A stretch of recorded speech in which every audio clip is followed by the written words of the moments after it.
Halo teman-teman, selamat siang. Kali ini saya akan membahas tentang efek ketika kita salah dalam memasang teleskop ya. Jadi apa saja sih yang terjadi ketika kesalahan terhadap pemasangan teleskop seperti itu. Jadi, selamat datang di Ali Bagus Channel. Jangan lupa di subscribe ya. Oke. Jadi kalau kita masang teleskop salah, itu pasti ada dampaknya ya. Nah, ini sengaja saya gambarkan. Oh iya, saya mohon maaf ini saya pakai kamera depan karena saya nanti ngepasinnya susah kalau pakai kamera belakang ya. Ini kamera depan, jadi nah, kemarin kan di video sebelumnya kan saya sudah membahas ya cara pemasangan teleskop yang baik dan benar ya, mulai dari itu masang mountingnya dulu ya. Mungkin kalau ada teman-teman yang masang mountingnya di teleskopnya dulu itu salah ya, maaf ya. Jadi pasang di chamber dulu seperti itu. Nah, ketika sudah terpasang, anggap aja teman-teman udah nonton video saya yang sebelumnya ya, sudah terpasang, itu kalau benar kan seperti ini nih, gambarannya kira-kira seperti ini ya. Nah, ini atasnya skop ini lurus dengan laras ya, senternya atasnya sini lurus dengan laras. Nah, ini posisi senapan anginnya juga harus lurus seperti itu ya. Terus yang kedua, ini yang harus diperhatikan di sini nih, tengahnya chamber ini lurus dengan palang yang bawah ini ya, lurus. Dan tengahnya popor ini lurus juga dengan sini nih, jadi semuanya lurus, simetris seperti itu ya.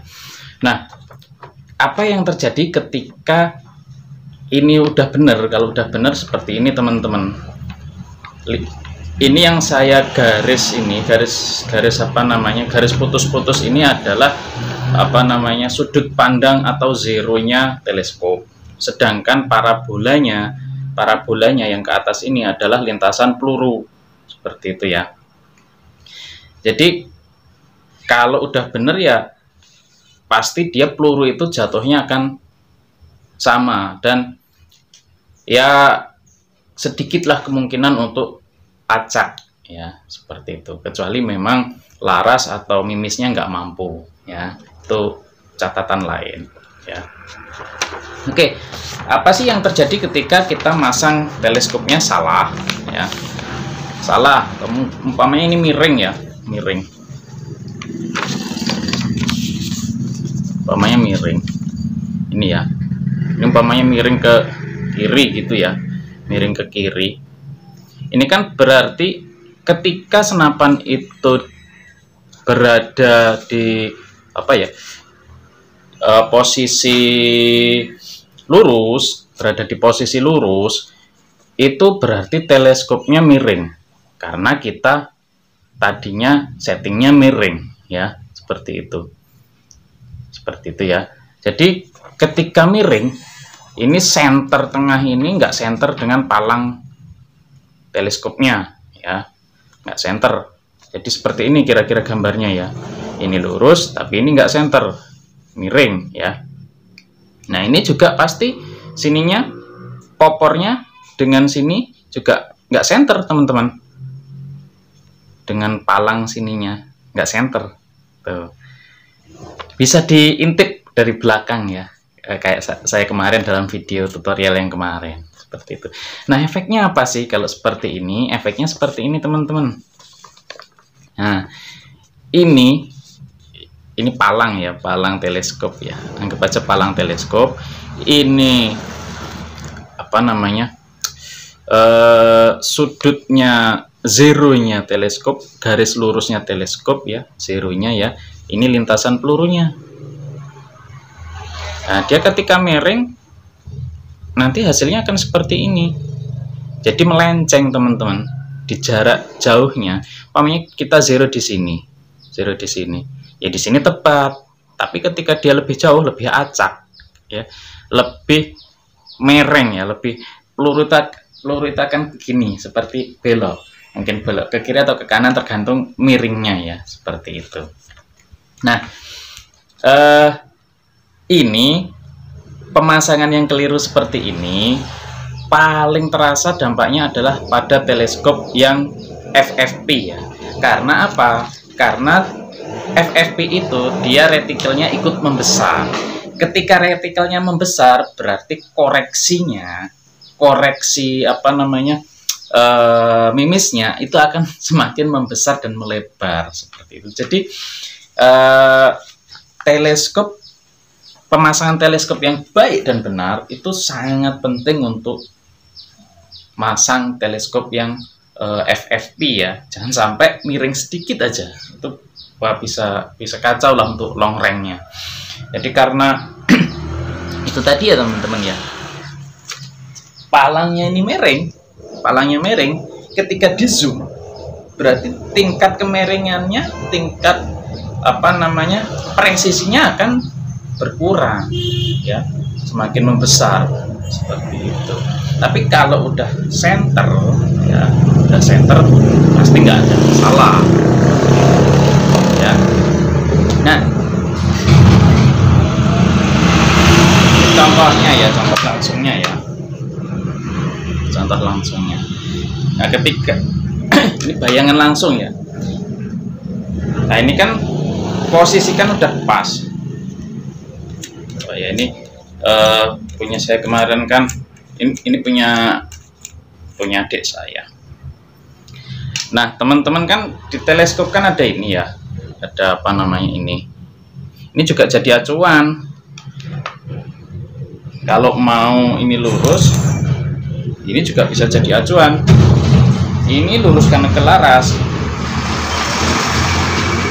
turretnya ini ya, lurus apa belum, dilihatnya dari sini ya.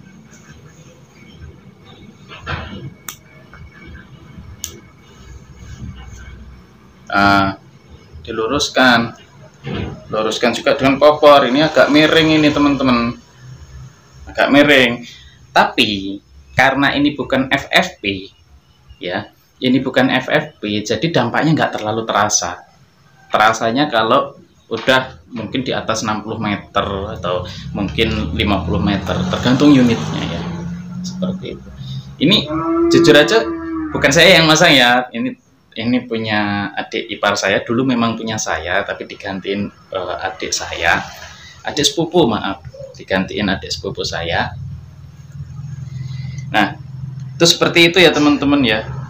Jadi ini kelihatannya udah pas, tapi masih ada kesalahan dalam pemasangan karena ini ternyata tidak simetris dengan laras ini ya. Nanti terlihat juga ketika teman-teman di sini ini, palangnya sini ini center enggak dengan chamber pas tengah sini, seperti itu. Kalau enggak chamber pasti masalah, pasti untuk long range-nya pasti akan bermasalah seperti itu. Oh iya teman-teman, ngencengin baut juga triknya harus tahu ya. Ada di video saya yang kemarin lah pokoknya ya, jangan lupa ditonton. Kalau kira-kira kamu belum tahu, tapi kalau udah tahu teleskopmu nggak pernah masalah, ya udah nggak usah ditonton ya. Itu jadi baut teleskop ini juga ngaruh teman-teman, apalagi kita ngencenginnya caranya salah ya. Bautnya ini caranya kita ngencengin salah, dan ya akibatnya ada yang kendur sebelah atau gimana ya, atau mungkin gigitnya nggak sama ya, itu pasti nanti akan terjadi trouble seperti itu ya. Misal ya, ini baut yang ini kurang kencang sedikit, ini juga kurang kencang sedikit, bisa jadi ketika kita bawanya begini ya, ini bisa jadi dia rubah loh posisinya ya, jadi ke atas atau ke bawah. Walaupun mungkin kalau sininya kenceng, kanan kirinya nggak rubah, mungkin ya seperti itu ya. Ini ya sedikit share-sharean saja lah. saya bukan seorang master ya. Oke, itu aja sih yang saya sampaikan hari ini ya. Jangan lupa kerepotan. Jangan lupa untuk subscribe ya, supaya saya lebih semangat dalam bikin konten-konten berikutnya, sharing-sharing pengalaman ya. Saya bukan seorang master atau master bediler, hanya seorang ya pecinta dan penghobi bedil ya. Kalau ada pertanyaan, monggo silahkan ditanyakan di kolom komentar. Kalau saya bisa menjawab, saya jawab. Kalau saya tidak tahu, ya mohon maaf, saya akan ngomong apa adanya, atau mungkin saya akan tanyakan dulu kepada mastah-mastah seperti itu. Oke, jangan lupa untuk like, share, dan komen ya. Jangan lupa juga dipencet tuh tombol subrek-nya tuh di sini ya. Oke, terima kasih banyak, semoga bermanfaat dan sampai jumpa untuk video-video selanjutnya.